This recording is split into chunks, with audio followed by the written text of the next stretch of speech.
أعوذ بالله من الشيطان الرجيم بسم الله الرحمن الرحيم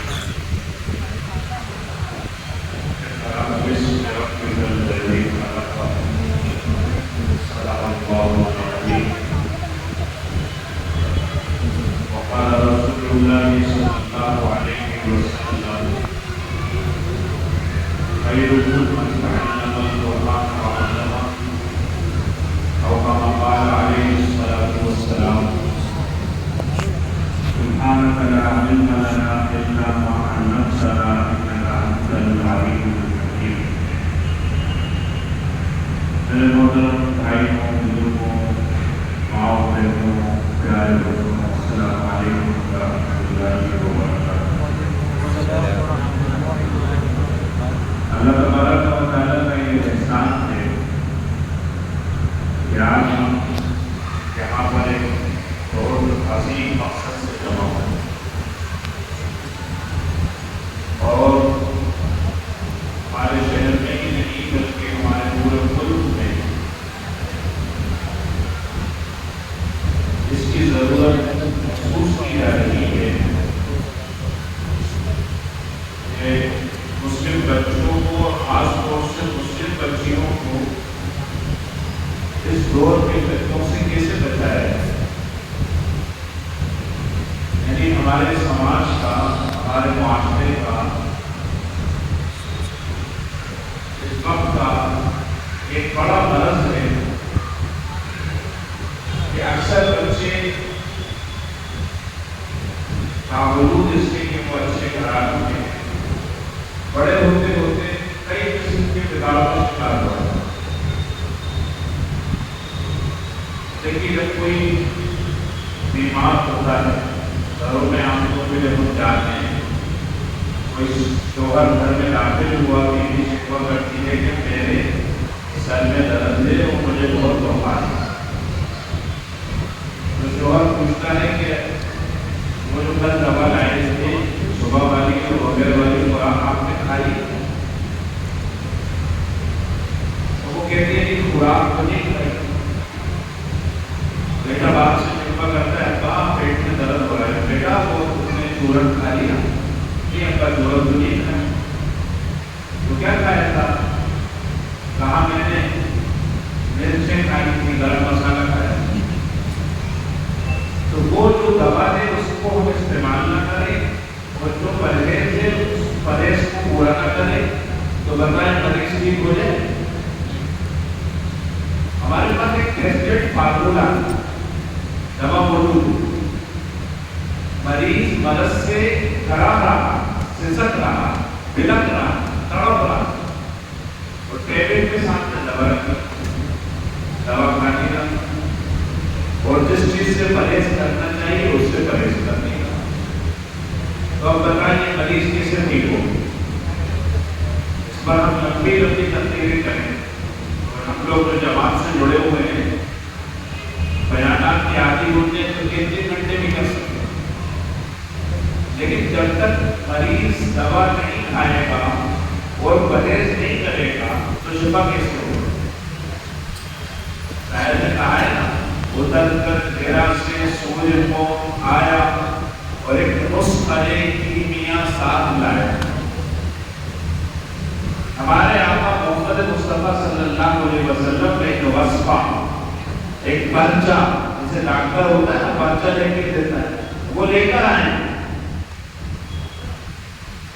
اور نسخہ ساری انسانیت کے جتنے امراض ہیں جسمانی یا روحانی سب امراض کی شفا. نہ تو یہ شاعر کہہ رہا نہ علی قدر کہہ رہا یہ خود اللہ فرما رہا.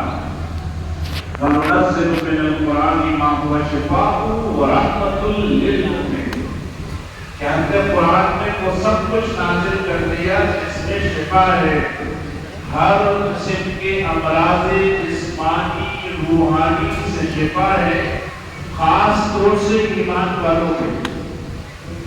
تو ایمان والوں کے لیے اللہ نے شفا تو نازل کر دی دوا نازل کر دی. تو اب ہمارے کیا ذمہ داری ہے کہ ہم اس دوا کا استعمال کریں. میں نے آدھا گھنٹہ لیا ہے بات کرنے کے لیے تو میں ضروری سمجھتا ہوں کہ وہ دوا والی چیز بعد میں سنیں. مختصر وقت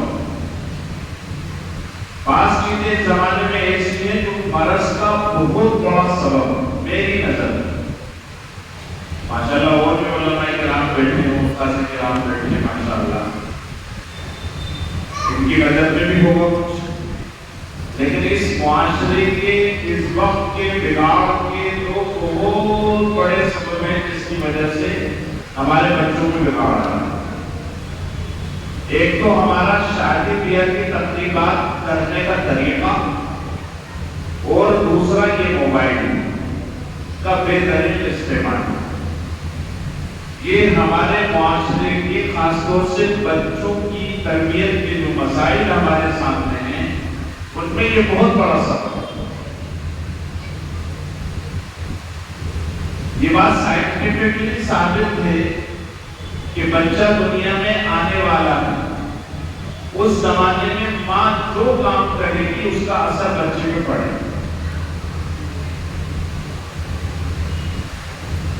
یہ کہتے ہیں نا کہ وہ صاحب پیدا ہوئے تو اتنے سپاروں کے حافظ تھے. یہ کرامت ہے، کرامت سے زیادہ ایک سائنس کہ ماں جو کام کرے گی اس کا اثر بچوں پہ پڑے.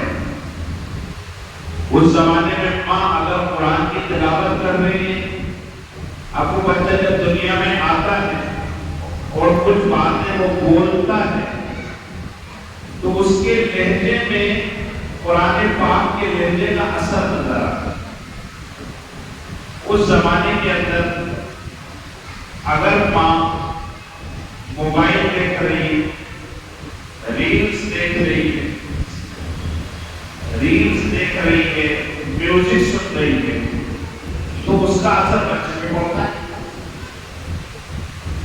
جو کام کرے، کیونکہ کوئی فرصت کا زمانہ، ہم نے تو اپنی اماں کو اس زمانے میں دیکھا اور اپنی روحانی اماں کو بھی، یعنی ہمارے مفتی صاحب کی ذریعہ محترمہ، ان کو بھی دیکھا کہ اس زمانے میں گھر کے سارے کام کر رہی ہے. میں بہت چھوٹا سا تھا جب مفتی صاحب کی اماں پردے کا تو کوئی سوال ہی پیدا نہیں ہوتا، مجھے نام پوچھنا بھی نہیں آتا.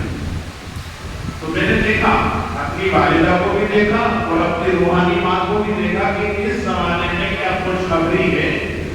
سارے گھر کے کام کر رہے ہیں، جھاڑو بھی دے رہی ہے، پوچھا بھی لگا رہی ہے، روٹی بھی پکا رہی ہے. لیکن اس زمانے کے اندر جیسے ڈاکٹر کو دکھاتے ہیں تو وہ کہتا ہے بیڈ ریسٹ. حالانکہ بیڈ ریسٹ سب سے بڑا مرض ہے. بیڈ ریسٹ آنے آپ عورت فرصت میں کوئی کام تو نہیں، اب کیا کریں؟ موبائل ہاتھ میں، موبائل ایک ریل دیکھی، دوسری دیکھی، تیسری دیکھی، چوتھی دیکھی. اب جو منظر موبائل میں دیکھا، جو میوزک موبائل میں سنی، مثال کے طور پہ ایک عورت اس زمانے کے اندر دودھ پیتی، کیلشیم اس کے جسم کو بعد میں ملتا ہے، اس کی بچے کے جسم کو پہلے جا کے لگتا ہے. جو کھاتی ہے وہ غذا بچے تک پہنچتی ہے. اسی طریقے سے جو منظر دیکھتی ہے، جو خیال اس کے ذہن میں آتا ہے، اس کا اثر بچے پہ پڑتا ہے. اب جن ماؤں نے اس زمانے میں قرآن پڑھا، بچے قرآن کے لہجے لے کر پیدا ہوتے ہیں. اور جن ماؤں نے اس زمانے میں میوزک دیکھی، بچے گانے کے انداز کا لہجہ لے کر پیدا ہوتے ہیں. جھرکتے ہوئے پیدا ہوتے ہیں. اب اس کے بعد بچے دنیا میں آ گئے. اب ان کی تربیت، ایک قبیلہ بہت مشہور تھا کہ یہ اپنے بچوں کی تربیت بہت اچھے انداز میں کرتے. ایک امام ماؤں کی خدمت میں وہ لوگ پہنچے تو مریدین نے کہا پیر صاحب سے کہ پیر صاحب فلاں صاحب آ رہے ہیں، اتنا قبیلہ آ رہے ہیں، کچھ مجلس ان کی بھی کرا دیں، بچوں کی تربیت بہت اچھی کرتے ہیں. پیر صاحب نے کہا آنے تو. جب وہ آگے پوچھا کہ تم اپنے بچوں کی تربیت کب سے شروع کرتے ہیں، تو انہوں نے کہا کہ ہمارے بچے 40 دن کے ہو جاتے ہیں، ہم اپنے بچوں کی تربیت شروع کرتے ہیں. یہ بھی کتنی بڑی بات ہے. ہمارے یہاں 16 سال کا بچہ 17 سال کی بچی کہلاتی ہے، اور وہاں پہ 40 دن کی عمر میں ہی بچوں کی تربیت شروع ہو رہی ہے. پیر صاحب نے ایک آہ بھری اور کہا کہ افسوس سے کہ تم اپنے بچوں کی زندگی کے 40 دن برباد کرتے. بچوں کو پہلے دن سے تربیت کی ضرورت ہے، اس لیے مستحب ہے کہ ایک کان میں اذان کہو، دوسرے کان میں اقامت۔ اس دن سے جو لفظ کو سنیں گے، جو منظر کو دیکھیں گے، وہ ان کے ذہنوں میں گلک کی طرح جمع ہوتا جائے۔ ایک سال کے عرصے میں انہوں نے اللہ اللہ سنا بار بار، سب سے پہلے لفظ اللہ بولیں گے۔ ایک سال کے عرصے میں سب سے زیادہ ابا ابا سنا تو ابا بولیں گے۔ ایک سال کے عرصے میں سب سے زیادہ اما اما سنا تو اما بولیں گے۔ اللہ کے نبی نے فرمایا من کان آخر کلامہ لا الہ الا اللہ دخل الجنہ، جس کی آخری بات لا الہ الا اللہ ہوئی وہ جنت میں داخل ہوگا۔ اور ایک روایت میں من کان اول کلامہ و آخر کلامہ لا الہ الا اللہ دخل الجنہ، جس کی پہلی بات اور آخری بات لا الہ الا اللہ ہوگی وہ جنت میں جائے گا۔ آخری بات لا الہ الا اللہ کو اس کے لیے ضروری ہے کہ ہماری زندگی لا الہ الا اللہ والی ہو۔ ہم ایسے اخلاق، ایسے اعمال، ایسا کردار، ایسا عقیدہ اختیار کریں کہ جب مرے تو زبان پہ کلمہ ہو لا الہ الا اللہ، لیکن پہلی بات لا الہ الا اللہ ہو، اس کا دار و مدار ماں باپ ہے۔ یہ بچہ دنیا میں آیا، بولنا سیکھ رہا ہے، سب سے پہلے اس کی زبان سے اللہ کے لیے لا الہ الا اللہ نکلے، اس کے لیے ضروری ہے کہ ماں باپ ایسی تربیت کریں۔ پہلے زمانے میں بچے دورانی لوریاں سنتے تھے، حسبی ربی جل اللہ، معافی قلبی غیر اللہ، نور محمد صلی اللہ، لا الہ الا اللہ۔ جب یہ بات ہوئی بالکل ان پڑھ ماں بھی کم سے کم اتنا تو کہتی تھی نیکی بیوی آتی ہے، نیکی پاپا ہوتا تھا، تو اب بچے کو پتہ چلتا تھا ہاں نیکی بیوی، نیکی کو مجھے حاصل کرنا ہے۔ اب اس زمانے میں بچہ ہوتا ہے تو موبائل کی میوزک سنا دے، کھانا نہیں کھاتا تو اس کے ہاتھ میں موبائل تھما دیے۔ اب وہ بچہ کیا بنے گا؟ میں نے پچھلے سال ایک سال پہلے BBC کے اوپر ایک رپورٹ پڑھی، چائنا دنیا کا کتنا بڑا ملک، ٹیکنالوجی کا باپ، ایپل موبائل میں بھی پہلے لکھا رہتا تھا کہ made in California assemble in China, امریکہ میں بنا ہے لیکن اس کے پرزوں کو چھوڑا گیا ہے چائنا۔ سب سے زیادہ موبائل کی کمپنیاں چائنا میں ہیں، اور انہوں نے بہت لمبے ہوش کے بعد یہ قانون اپنے ملک کا بنایا ہے کہ بچے ہفتے میں 6 گھنٹے موبائل استعمال کریں گے، جمعے کے دن 2 دن، جمعے کے دن 2 گھنٹے، شنیچر کے دن 2 گھنٹے، اتوار کے دن 2 گھنٹے۔ اس سے زیادہ بچے موبائل استعمال نہیں کریں گے۔ فیس آئی ڈی سے موبائل اوپن ہوگا، اور جیسے 2 گھنٹے پورے ہوئے، جمعے کے دن، شنیچر کے دن، اتوار کے دن موبائل آف ہو جائے گا۔ انہوں نے پورا حساب کتاب لگا کے یہ انداز لگایا کہ اگر ہفتے میں 6 گھنٹے سے زیادہ بچوں نے موبائل استعمال کیا تو ذہنی مریض ہو جائیں گے، ان کا مستقبل خراب ہو جائے گا۔ اور ہمارے بچے اگر روزانہ 6 گھنٹے موبائل استعمال کریں گے تو ہمارے بچوں کا کیا حال ہوگا؟ وہ خالد اوپر تو نہیں بن سکتے، شاہ رخ خان، سلمان خان ضرور بن سکتے، اللہ ان کو بھی ہدایت دے، ان کی مغفرت بھی فرمائے، لیکن 6 گھنٹے موبائل کا 8 گھنٹے 10 گھنٹے بچے موبائل استعمال۔ ہمارے ملک کے ذہن کے ڈاکٹر حکومتوں کو خط لکھ رہے ہیں، جس طریقے سے موبائل استعمال ہو رہا ہے ایسے ہی ہوتا رہا ہماری اگلی ساری نسلیں پاگل ہو جائیں۔ تو یہ موبائل کے زمانے کا بہت بڑا فتنہ ہے۔ ہمارے ماں باپ بچپن میں دجال سے ڈرایا کرتے تھے، جیسے بول بچنا تھا ہم لوگ ڈر جاتے تھے دجال آ گیا، وہ گھر کے پچھلی بجاریہ میں جا کے چھپ جایا کرتے تھے۔ اب اس زمانے کے اندر یہ جو موبائل کا نظام ہے یہ دجالی کی زنجیر کی پہلی کڑی ہے۔ ہم اس زمانے میں عام طور پر دیکھتے ہیں کوئی فلم آتی ہے، اس کا کوئی ڈائلاگ آتا ہے، مسلمانوں کے گھروں کے بچے وہ ڈائلاگ اپنی زبان سے بول رہے ہیں، مسلمانوں کے گھروں کے بچے وہ گانے گا رہے ہیں جو فلموں میں چلتے ہیں۔ دجال کا گانا تو اس گانے سے ہزاروں گنا زیادہ پرکشش ہوگا، اور دجال کی فلمیں ان فلموں سے ہزاروں گنا زیادہ خطرناک ہوگی۔ جو بچے ان فلموں سے اور ان گانوں سے اور ان جملوں سے نہیں بچ پا رہے ہیں وہ دجال سے کیسے بچیں؟ یہ موبائل کا فتنہ ایسا فتنہ ہے کہ اس زمانے کے اندر کوئی یہ کہے کہ صاحب ہم بہت اللہ والے ہیں، ہمارا گھر پردے والا ہے، کوئی غیر محرم ہمارے گھر میں نہیں آتا، لیکن موبائل نے یہ امکان پیدا کر دیا کہ کسی بھی غیر محرم کا میسج ڈائریکٹ ہمارے گھر میں آتا ہے۔ ہم یہ کہتے ہیں ہمارا بچہ کوئی برا منظر نہیں دیکھتا، لیکن موبائل کی وجہ سے وہ چھوٹا سا بچہ دنیا کے سارے مناظر دیکھتا ہے۔ حکومت نے بھی ہمارے یہاں یہ قانون بنا رکھا ہے کہ جب تک بچہ 18 سال کا نہیں ہوگا اس کے نام میں سم ایشو نہیں ہوتی۔ لیکن ہم جیسے نادان لوگ اپنے ڈاکومنٹ میں سم ایشو کرتے ہیں، اپنے حلال پیسے سے موبائل خریدتے ہیں، بچوں کو تھما دیتے ہیں کہ یہ موبائل ہمارے بچوں کا ایمان ذبح کر دیا ہے۔ نام نسلے، سانپ نسلے جان جائے گی، موبائل نسلے تو ایمان کا خطرہ پیدا ہوگا۔ اللہ کے نبی نے وہ جو باتیں کہی تھی پچھلے 1400 سال پہلے، وہ باتیں آج ظاہر ہو رہی۔ اللہ کے نبی کی ایک حدیث سے آپ نے فرمایا قاسیات عاریات مائلات ممیلات، ایک زمانہ ایسا آئے گا عورتیں پردہ کر کے بے پردہ ہوں۔ اور اس سے بھی آگے کا جملہ ہے لیکن ادب الاحترام میں نہیں کہہ رہا۔ اللہ کے نبی نے فرمایا پردہ کر کے بے پردہ ہوگی، اور وہ یہ چاہتے وہ خود دوسروں کی طرف مائل ہوگی، دوسروں کو اپنی طرف مائل کریں۔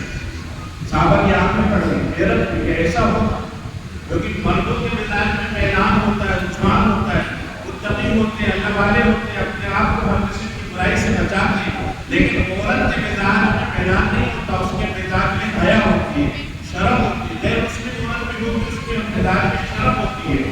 لیکن ایک زمانہ ایسا آئے گا کہ عورتوں کی شرم ختم ہو جائے گی اور ان کے مزاجوں میں میلان پیدا ہو جائے گا، وہ چاہیں گے کہ لوگ ہمیں پسند کریں اور خود مائل ہو کے صحابہ کو حیرت ہو رہی۔ آپ نے آخری زمانے کے فتنوں میں سے ایک فتنہ فرمایا ہے۔ ایک بات بہت باریکی سے اور نازک بات سنیں، ایک ہے انسان کا فتنے میں مبتلا ہونا اور ایک ہے خود فتنہ بن جانا۔ جو فتنہ میں مبتلا ہو وہ بدنصیب ہے، اور جو خود فتنہ بن جائے وہاں بدنصیب ہے۔ ایک وہ ہے جو دجال کے فتنے میں پھنس جائے وہ بدنصیب ہے، ایک وہ ہے جو خود دجال بن جائے وہاں بدنصیب ہے۔ تو وہ عورت جو پردہ ہے وہ آخری زمانے کی فتنہ ہے، وہ ایسی ہے کہ وہ فتنے میں مبتلا نہیں ہوئی، وہ خود فتنہ بن گئی ہے، وہ ایسی ہے کہ وہ آگ میں نہیں جلی ہے، وہ خود کوئلہ بن گئی ہے۔ یہ کتنی بدنصیب۔ اب اس زمانے کی بات بچیوں کو مجھے پورا یقین ہے کہ آج ہماری اس مسجد کے اس مجمع میں ایک بھی عورت ایسی نہیں ہوگی، ہاں لیکن ان عورتوں نے ان عورتوں کو ضرور دیکھا ہوگا، وہ نادان بچیاں جو پہلے میک اپ کرتی ہیں، اس کے بعد موبائل میں فلٹر لگاتی ہیں، اس کے بعد اپنا فوٹو کھینچتی ہیں اور کسی بھی سوشل میڈیا کی سائٹ پہ ڈال دیتی ہیں۔ اب وہ فوٹو آگے چلتا ہے، باپ دیکھ رہا ہے، بھائی دیکھ رہا ہے، چلیے چل جائے گا کہ وہ محرم ہے، اس کے بعد پھر غیر محرم دیکھ رہا ہے، وہ بدماش قسم کے محلے کے لڑکے دیکھتے ہیں، یہاں تک کہ ایسے لوگ ان کے فوٹوز کو دیکھتے ہیں جو ہسٹری شیٹر ہیں، جو چوری چکاری کرنے والے، جو جوا و سٹا کھیلنے والے، جو شرابیں پینے والے، جن کی نظر کرتی، جن کا دل کرتا، جن کا ذہن کرتا، جن کا وجود کرتا، وہ اپنی آنکھوں سے بچیوں کے چہروں کو دیکھتے ہیں۔ اب اس بچی یہ چاہتی ہے کہ مجھے لوگ پسند کریں، مجھے لوگ لائک کریں، 1 لائک آ گئے، 10 لائک آ گئے، 100 لائک آ گئے، 1000، میں کہتا ہوں 1 لاکھ لائک آ گئے، لیکن 1450 سال پہلے ایک ڈس لائک ہے اور وہ ہے محمد مصطفیٰ صلی اللہ علیہ وسلم کا۔ اب یہ 1 لاکھ لائک کہاں آئیں گے جب ایک ڈس لائک انسان کو برباد کرے گا، قیامت کا میدان ہوگا اور لوگ اپنے نبی کی طرف آگے بڑھیں گے جامع کوثر پینے کے لیے۔ اللہ کے نبی نے فرمایا کہ کچھ لوگ آئیں گے اپنے ہاتھوں سے لوگوں نے جامع کوثر پلا ہوگا، پھر کچھ لوگ اور آئیں گے، فرشتوں نے روک دیں گے، جہنم کی سلامت ان کے منہ پر ماریں گے، اور میں کہوں گا آنے تو میری امت سے، فرشتے کہیں گے کہ اللہ کے نبی آپ کو خبر نہیں، آپ کے دنیا سے آنے کے بعد انہوں نے آپ کے دین کا کیا حاصل کیا، اتنا میں سنوں گا تو کہوں گا سبحان انہیں میری نظروں کے سامنے سے ہٹا دو۔ وہ شاہ کریمی، وہ رحمت للعالمین جو ہمارے لیے رات دن بولتے تھے، وہ بھی قیامت کے دن اپنا چہرہ پھیر لیں گے۔